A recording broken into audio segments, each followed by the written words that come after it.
Matt. Let's go now to our guest, Josh Rogin, writer for Foreign Policy magazine, one of the best analysts of foreign policy in this town. And Josh, let's start with China. The presidents of China and the United States met for about 90 minutes today. What came out of that meeting? So the presidents met for the first time since November. First of all, the tone of the meeting was much better, according to my sources, than a very contentious meeting that they had in November. On Iran, the Obama administration wants to say that China is moving towards their position, but they can't show any actual movement. So whether or not China has actually moved remains to be seen. Where you will see movement, my sources say, is on the currency issue.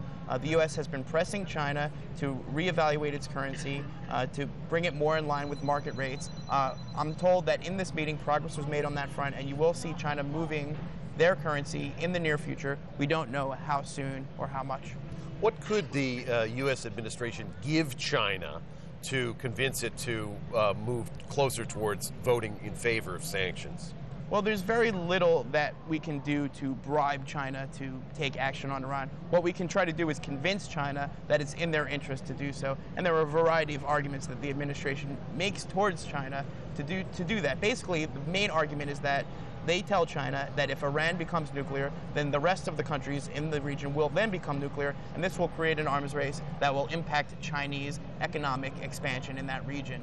That's true, but whether or not China sees that long-term loss as overweighing their short-term benefit of doing business with Iran is a Chinese calculation that they haven't quite made yet. Because, of course, Iran provides about a significant amount of oil to China. Now, the purpose of this meeting is to lock down the so-called loose nuclear materials, put them in a safe place, keep them from ever falling into the hands of somebody who would do bad things with them. Now, is this going to be a detailed, concrete, verifiable, inspection-laden kind of regime that they're going to come up with here, or just a lot of promises? Well, the approach that the administration is taking here is to take a lowest common denominator approach. We're going to get whatever it is that all 50 countries can agree on. So that's not going to be a binding agreement that has a lot of tough goals in the near term. What it's going to be is a broad statement to bring everybody into the same page. And then you're going to see lots of little piecemeal actions by countries that have been worked out in advance, but they're going to announce throughout the course of the next couple of days and pretend that they came up with them at the last minute. So Ukraine is one. Chile is another.